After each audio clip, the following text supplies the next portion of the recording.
આજના જમાનાની જે લાઇફસ્ટાઇલ અને સ્ટ્રેસ રિલેટેડ બીમારીઓ છે, પછી બ્લડ પ્રેશર હોય, કેન્સર હોય, એલર્જી હોય, અસ્થમા હોય, વારંવાર શરદી ઉધરસ હોય કે હાર્ટની તકલીફ હોય, આ બધી જ બીમારીઓ હવે આપણને બધાને ખબર પડી ગઈ છે કે તેનો આધાર આપણી જીવનશૈલી અને તણાવ બંને ઉપર રહેલો છે.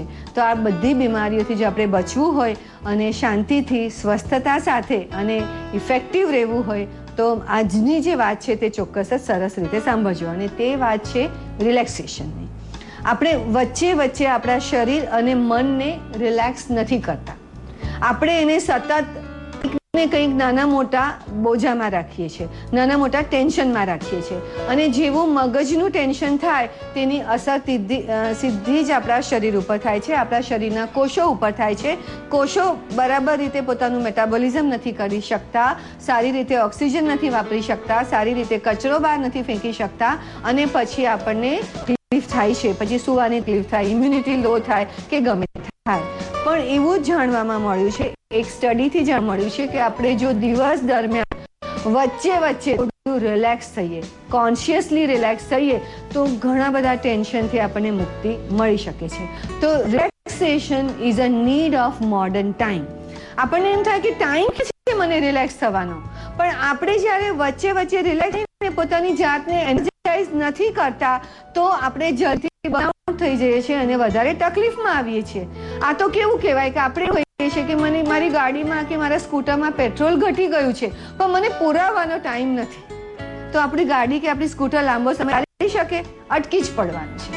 તો રિલેક્સ થવું એટલે આપણા માઇન્ડ અને બોડીને ફરીથી ફ્યુઅલ આપવું અને એનર્જાઇઝ કરવું, તેવું જ કહેવાય. તો એવું કહેવાય છે કે તમે 1 કલાક કરો જે કદાચ થોડું સ્ટ્રેસફુલ હોય કે કદાચ ઉતાવળમાં હોય, તો એ પછી 1 મિનિટ પર રિલેક્સ થઈ જાઓ. એ 1 મિનિટ દરમિયાન તમે ગમે તે કરી શકો છો. કદાચ ઊંડા શ્વાસ લઈ શકો છો, ધીમેથી ઊંડા શ્વાસ લો અને ધીમેથી છોડો. કોન્શિયસલી કરો. આમ શ્વાસને અને આપણા ટેન્શનને કે રિલેક્સેશનને સીધો સંબંધ છે. તો તમે ધીમેથી ઊંડા શ્વાસ લો અને ધીમેથી મોઢાથી છોડી દો. આવું જો 3 વખત કરો. ઊંડા શ્વાસ લો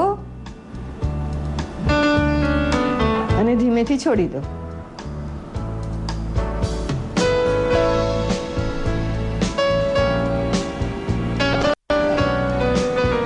આ ફક્ત 3 વખત જ કરો ને તો તમારા જે શરીરની અને મનની પ્રક્રિયામાં ઉતાવળ અને ટેન્શન હતું ને એકદમ જ થોડું શાંત થવા લાગે છે. કારણ કે જ્યારે પણ આપણે ઉતાવળમાં હોય ને તો તમે જોશો કે શ્વાસ ઊંડા ચાલે કે આમ છીછરા ચાલે અને ખૂબ ઝડપી ચાલે, એટલે આપણા શરીરને પૂરતો ઓક્સિજન ન મળે. એટલે તમે જોયું હશે કે જ્યારે તમે ગુસ્સામાં હો, ચિંતામાં હો, ઉતાવળમાં હો તો શ્વાસ છીછરા અને જલ્દી ચાલે છે.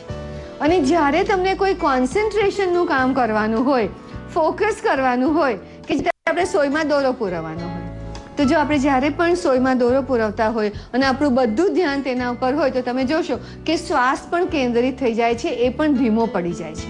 એટલે આપણા શ્વાસને અને ટેન્શન અને રિલેક્સેશનને સીધો સંબંધ છે. તો તમે કલાક પછી મેં તમને રિલેક્સ થવાનું કહ્યું તો કોઈ રીતે આવી રીતે ઊંડા શ્વાસ લઈ શકશો.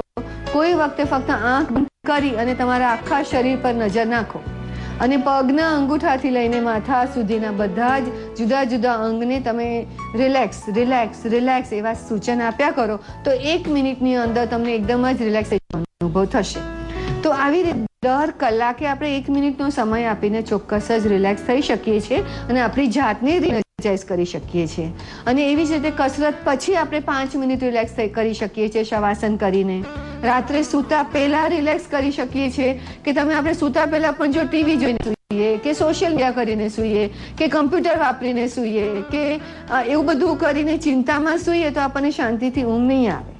પણ એની બદલે કે જો 5 મિનિટ માટે પણ રિલેક્સ થઈ જઈએ, પછી આપણા બગીચામાં 5 મિનિટ આંટા મારીએ અને ધીમે ધીમે શ્વાસ લઈએ કે હિંચકા ખાઈએ કે શાંત સંગીત સાંભળીને રિલેક્સ થઈએ કે આપણે પથારીમાં સૂતા સૂતા જેવી રીતે મેં તમને કહ્યું હતું કે બેઠા બેઠા પણ આખું શરીર રિલેક્સ કરો, તો પથારીમાં સીધા સૂતા સૂતા પણ પગના અંગૂઠાથી માંડીને આંખો સુધીના બધા જ અંગોને રિલેક્સ થવાની તમે સૂચન આપી શકો. કારણ કે જ્યારે આપણે રિલેક્સ થઈએ છીએ ત્યારે આપણી ઇમ્યુન સિસ્ટમ વધારે સારી કામ કરે છે. જ્યારે આપણે રિલેક્સ કરીએ છીએ ત્યારે આપણા શ્વાસ ઊંડા ચાલવાથી શરીરને ઓક્સિજન વધારે મળે છે. જ્યારે આપણે રિલેક્સ થઈએ છીએ તો આપણા બ્રેઇન કેમિકલ્સમાં પણ એવા તત્વો ઉત્પન્ન થાય છે કે જે આપણને ખૂબ જ શક્તિ આપે છે.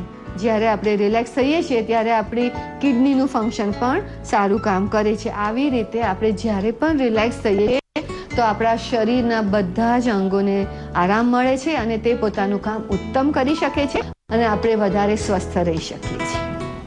જાગને જાદવ કાનુડા તુજ વિના ઘેનમાં કોણ જાશે રે.